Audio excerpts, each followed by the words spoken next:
प्यारे बच्चों, आपकी दरसी किताब गुलिस्तान अदब की सबक जो हमारा चल रहा है मसनवी, उसके हवाले से बात कर रहे हैं।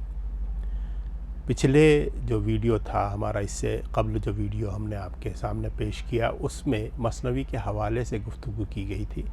आज आपकी दरसी किताब में जो मसनवी के हिस्सा शामिल किया गया है वो गुलजार नसीम से शामिल किया गया है।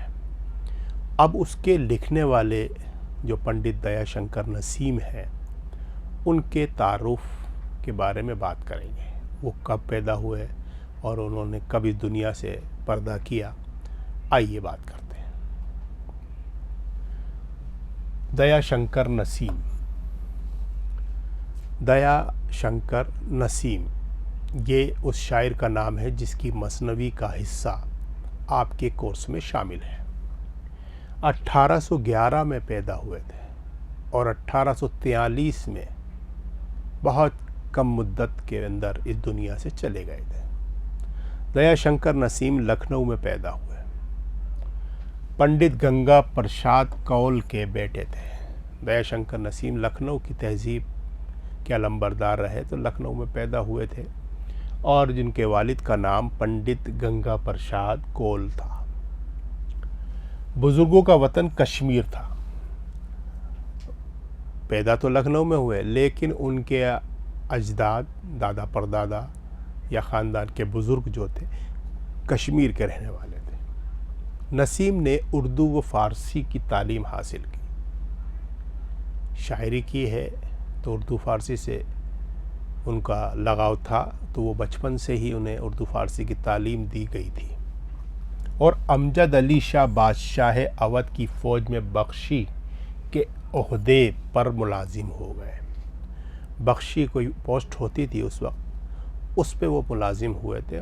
पढ़ने लिखने के बाद अपने जवानी के टाइम में वहाँ पर वो मुलाजिम हो गए, यानी नौकरी हासिल कर ली।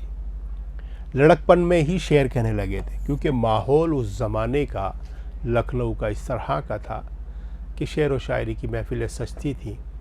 तो उस ज़माने में उनको बचपन से ही मौजूनियत तबीयत में थी, तो उन्होंने अपने आप शेर कहना शुरू कर दिया।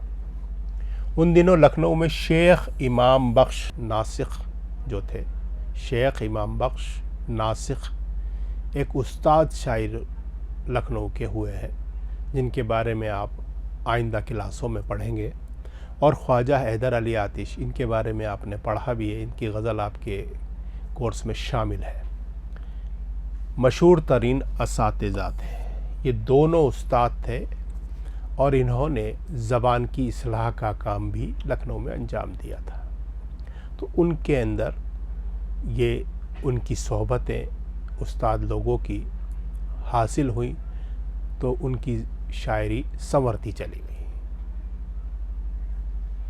मसनवी गुलजार नसीम 1838 से 1839 में लिखी गई और 1844 में शाये हुई। आपने देखा कि 1843 में उनका इंतकाल हो गया था, तो 1844 में ये शाये हुई। इसमें जो कहानी बयान हुई है वो किस्सा गुले बकावली है।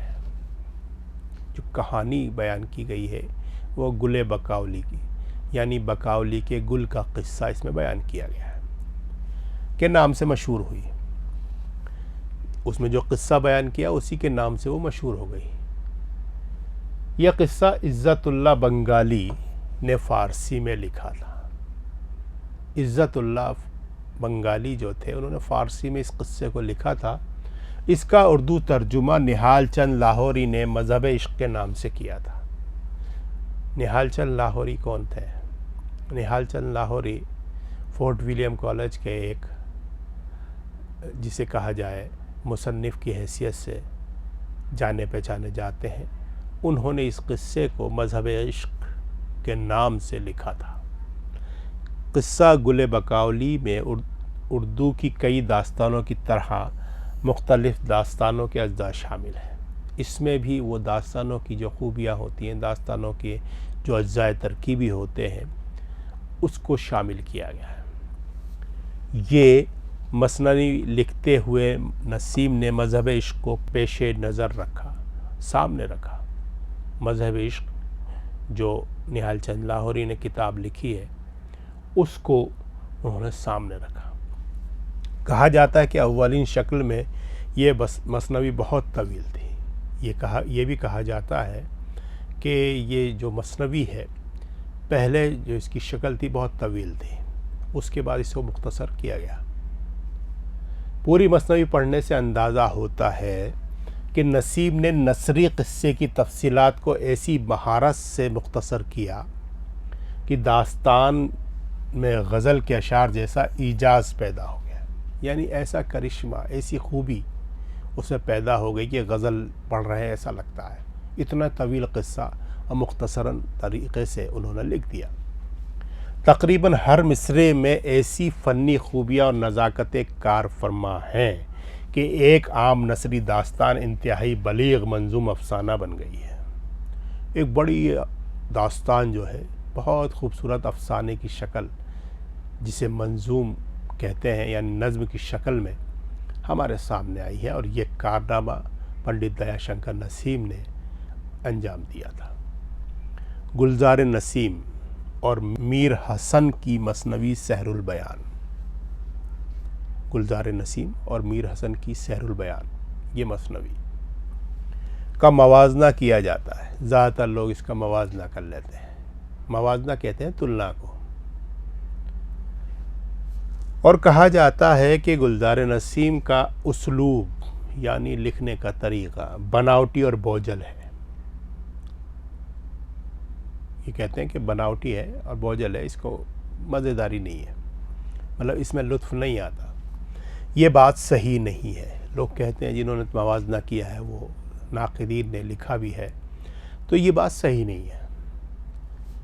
गुलजार नसीम में तशबीह व इस्तिआरा की कसरत, लफ्ज़ी व मानवी रियायत और कम से कम लफ्ज़ों में ज़्यादा से ज़्यादा बात कह देने के हुनर ने ऐसा जादू जगाया कि छोटी सी कहानी में मुख्तलिफ मानवी इम्कानात पैदा हो गए। यानी उसमें उन्होंने जो सनाए बदाए होते हैं, यानी तहरीर को खूबसूरत बनाने के लिए तशबीहात और इस्तिआरात का इस्तेमाल किया जाता है, तो उस खूबी से ये बहुत अच्छी बन गई है। लफ्ज़ी व मानवी रियायत, लफ्ज़ के साथ दूसरे मानी जो पैदा होते हैं लफ्ज़ के, वो ऐसी रियायत इस्तेमाल किए। जब हम इसे पढ़ेंगे तो उस वक्त पता चलेगा कि हमने क्या खूबसूरत चीज़ हासिल की है। और कम से कम लफ्ज़ों में, यानी बहुत मुख्तसरन और कम से कम लफ्ज़ों में बड़ी बात कहने का जो काम किया है, ये पंडित दयाशंकर नसीम ने बहुत बड़ा काम। ज़्यादा से ज़्यादा बात कहने देने का हुनर ने ऐसा जादू जगाया कि ये छोटी सी कहानी में मुख्तलिफ मानवी इम्कानात, उसमें कम लफ्ज़ों में बड़ी बातें कहना, यानी ऐसे मीनिंग निकले आते हैं। उन्होंने छोटी छोटी बातों में ऐसी बातें कह दी हैं कि बहुत बड़ा काम कर दिया है। ये खूबी गज़ल के उम्दा शेर में होती है। कहते हैं ना, गज़ल की खूबी यह है कि 2 मिसरों में पूरी बात कह दी जाती है। गज़ल का फ़न इस तरह का होता है कि चंद लफ्ज़ों में आग लगा दी जाती है।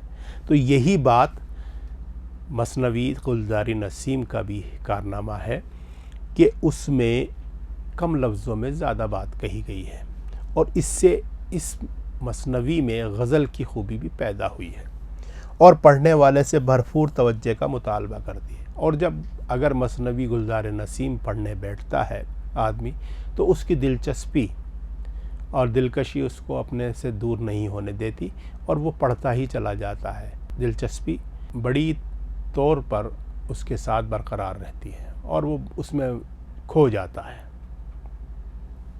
मसनवी गुलजार नसीम को दबिस्तान लखनऊ की शायरी का मिसाली नमूना कहा जाता है।